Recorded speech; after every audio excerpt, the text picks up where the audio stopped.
এক জঙ্গলে টোনা তার মা মিনু টুনটুনি আর স্ত্রী টুনিকে নিয়ে বসবাস করত। সংসারের সব দায়িত্ব ছিল টোনার উপর। বউ আর মাকে নিয়ে টোনার সংসার দিব্যি ভালোই কেটে যাচ্ছিল। কি ব্যাপার টুনি, এতটুকু খাবার দিলে যে? এতটুকু খাবার খেয়ে কি কারোর পেট ভরে? কি করব বলো তো টোনা, ঘরে তো তেমন কোনো বাজারে ছিল না।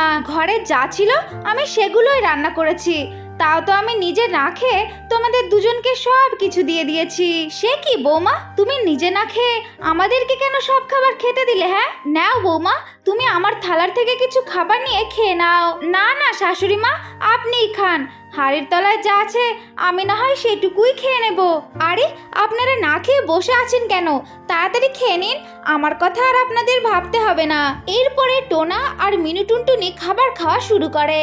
খাবার খাওয়া হয়ে গেলে তারা দুইজনই নিজেদের কাজে বেরিয়ে পড়ে। এরপরে টুনি পাখিও রান্নাঘরে চলে যায়। যাক বাবা, যে যার কাজে চলে গেছে, বাসাটা তো এখন পুরোই ফাঁকা। এবার তবে আমি চুপি চুপি সবগুলো খাবার খেয়ে নিই। ওদেরকে মিথ্যে কথা বলে তো সামান্য খাবার খাওয়াতে বেশ দেরি হয়ে গেল। এখন তো আমার খুব খিদে পেয়েছে। যাকগে, এখন আমি আমার সামনে যে খাবারগুলো আছে এগুলোই কি আমি তাড়াতাড়ি করে খেয়ে নিই। তবে কিন্তু আমার স্বামী আর শাশুড়ি বড্ড বোকা, ওদেরকে আমি মিথ্যা কথা বলে বলে সামান্য খাবারই খাওয়াচ্ছি, আর আমি লুকিয়ে লুকিয়ে সমস্ত খাবারগুলো একাই খেয়ে নিচ্ছি। কিন্তু ওরা তো সেটা কিছুই বুঝতে পারছে না, বোকাগুলো। এই কথা বলে টুনি পাখি খুশি খুশি মনে সেই সমস্ত খাবারগুলো খেয়ে শেষ করে দেয়। এভাবেই টুনি পাখি রোজ দিন তার স্বামী আর শাশুড়িকে ঠকিয়ে সমস্ত খাবারগুলো খেয়ে নিত। এমন ভাবে বেশ কিছুদিন কেটে যায়। ও মা, পায়েসের গন্ধে যে চারিদিকে ম ম করছে, কিন্তু আমি তো বাড়ি ছিলাম না, আর আমি তো পায়েসও রান্না করিনি। তাহলে কে রান্না করলো? মনে হয় শাশুড়ি মাই রান্না করেছে। যাই দেখে আসি, পায়েসের যখন এত সুন্দর গন্ধ বেরিয়েছে তাহলে খেতেও নিশ্চয়ই অনেক সুস্বাদু হয়েছে। এসব কথা বলে টুনি পাখি রান্নাঘরে যায়, আর হাড়ির মধ্যে পায়েস দেখে টুনি পাখি এক মুহূর্ত দেরি না করে সেই পায়েসগুলোকে খেতে থাকে। আর পায়েসগুলো চেখে দেখার নাম করে টুনি খেতে খেতে সমস্ত পায়েসগুলোই খেয়ে শেষ করে ফেলে। এ কি, আমি তো সমস্ত পায়েসগুলো খেয়ে শেষ করে ফেললাম, আর খাবো নাই বা কেন? খেতে তো খুব সুস্বাদু হয়েছিল। তবে যাই হোক, আর এক মুহূর্ত এখানে থাকা যাবে না। এসব কথা বলে টুনি পাখি রান্নাঘরের থেকে চলে যায়। আর টুনি পাখি চলে যাওয়ার পরপরই সেইখানে মিনু টুনটুনি চলে আসে। আর মিনু টুনটুনি এসে খালি হাঁড়িটাকে দেখে বলে ওঠে, হায় হায়, এটা কি সর্বনাশ হয়ে গেল! আমি তো ঠাকুরের ভোগ দেব বলে পায়েসগুলো রান্না করেছিলাম, তাহলে এইভাবে কে খেয়ে গেল? এবার কি হবে ভগবান, আমি কিভাবে পুজো দেব? মিনু টুনটুনির এমন চিৎকার চেঁচামেচি শুনে সেইখানে টুনি পাখি চলে আসে। কোনো কিছু না জানার ভান করে টুনি পাখি বলে ওঠে, এসব আমি কি শুনছি শাশুড়ি মা? আপনি ঠাকুরের ভোগ দেবেন বলে পায়েস রান্না করেছিলেন, তবে কে খেলো সেই পায়েসগুলো? আর আপনাকেও বলিহারি শাশুড়ি মা, আপনি এত মন ভোলা কেন যে পায়েসগুলো রান্না করে রেখে কোথায় চলে গিয়েছিলেন? হ্যাঁ, না জানি ঠাকুরের ভোগের পায়েসগুলো কে এসে খেয়ে গেল। যাকগে, যা হয়েছে হয়েছে, এখন এই সমস্ত নিয়ে না ভেবে এখন ঘরে গিয়ে দেখুন ফল আছে কিনা। যদি ফল থাকে তাহলে সেই ফলগুলো দিয়ে পুজো সেরে ফেলুন। এইসব কথা বলে টুনি পাখি তার শাশুড়ি মাকে সান্ত্বনা দেয়। কিন্তু এরপরের থেকে টুনি পাখি তার খিদে মেটানোর জন্য কিছু না কিছু চুরি করে খেতেই থাকে। এখন তো দেখছি শাশুড়ি মা বড্ড চালাক হয়ে গেছে। এখন আমি যখন রান্নাঘরে রান্না করি তখন বারবার শাশুড়ি মা আসে। আমি যে ওদেরকে বোকা বানিয়ে বেশি বেশি রান্না করব সেটাও করতে পারছি না। ওদের মতো এমন সাধারণ খাবার খেয়ে খেয়ে আমার তো পেটের এক কোণাও ভরে না। এখন আমি যে কি করি, খিদের জ্বালা যে আমি সহ্যই করতে পারছি না। এসব কথা বলে টুনি তার শাশুড়ির ঘরে চলে যায়, আর সেইখানে গিয়ে মেঝে ভর্তি ফল দেখতে পায়। আর চোখের পলকেই টুনি পাখি সমস্ত ফলগুলো খেয়ে ফেলে।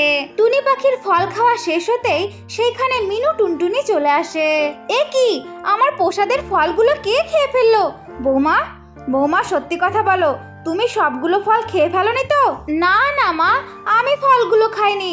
এখানে একটা কাক এসেছিল, আর সেই কাকটা এসে সব ফলগুলো খেয়ে চলে গেছে। ওই কাকটাকে তাড়াতেই তো আমি আপনার ঘরে এসেছি মা, কিন্তু আমি এসেই দেখি কাক সমস্ত ফলগুলোকে খেয়ে ফেলেছে। আমি আর কি করব বলুন তো মা? এসব কথা বলে টুনি সেইখান থেকে চলে যায়। কিন্তু মিনু টুনটুনির মনে একটা সন্দেহ থেকেই যায়। ব্যাপারটা কি কিছুতেই মাথায় ঢুকছে না। যখনই খাবার চুরি হয় তখনই বৌমা এসে কোনো না কোনো অজুহাত দেয়। না, মনে তো আমার কোনো না কোনো সন্দেহ থেকেই যাচ্ছে। এই ব্যাপারটাকে একটু আমাকে বাজিয়ে দেখতেই হবে। এরপরে মিনু টুনটুনি আবারও ঠাকুরের জন্য পায়েস রান্না করে আর পায়েসের মধ্যে পেট খারাপ হওয়ার ঔষধ মিশিয়ে দেয়। কিন্তু টুনি পাখি সেই সব বিষয়ে কিছুই জানতে পারে না। আর টুনি পাখি সেই পায়েসগুলো দেখে লোভ সামলাতে না পেরে সমস্ত পায়েসগুলোকে খেয়ে নেয়। আর পায়েসগুলোকে খাওয়ার পর টুনি পাখির বড্ড পেট খারাপ হয়। ও বাবা গো, ও মা গো, আমার পেটটা গেল। আমি যেরকম পেট ব্যথায় আর থাকতে পারছি না।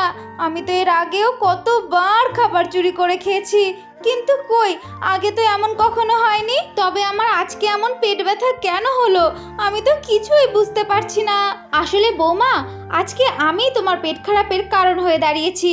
কারণ আমি ওই পায়েসের মধ্যে পেট খারাপ হওয়ার ওষুধ মিশিয়ে দিয়েছিলাম। কারণ তুমি দিনের পর দিন খাবার চুরি করে খাচ্ছিলে, কিন্তু সেটা তুমি কিছুতেই স্বীকার করছিলে না। ওই জন্য আমি তোমার মুখোশটা খোলার জন্য এমন কাজটা আমি করেছি। কিন্তু বৌমা, আমি বুঝতে পারিনি তুমি এত পেটুক, তার উপরে আবার মিথ্যেবাদী। তবে পেটুক টুনি বৌমা, তুমি জানো না অতিরিক্ত কোনো কিছুই ভালো না, তেমনি অতিরিক্ত খাওয়াও ভালো না। হ্যাঁ শাশুড়ি মা, আমি আমার ভুলটা বুঝতে পেরেছি। আমি আর অত খাবার খাবো না। আমি এখন থেকে পরিমাপ মতনই খাবার খাবো শাশুড়ি মা। আর আমি আপনাকে কখনো মিথ্যা কথাও বলবো না। আপনি আমাকে ক্ষমা করে দিন। আর এখন আমাকে একটু ডাক্তারের কাছে নিয়ে চলুন, আমার যার পেটে ব্যথা সহ্য হচ্ছে না। এরপরে মিনু টুনটুনি টুনি পাখিকে ডাক্তারের কাছে নিয়ে যায়।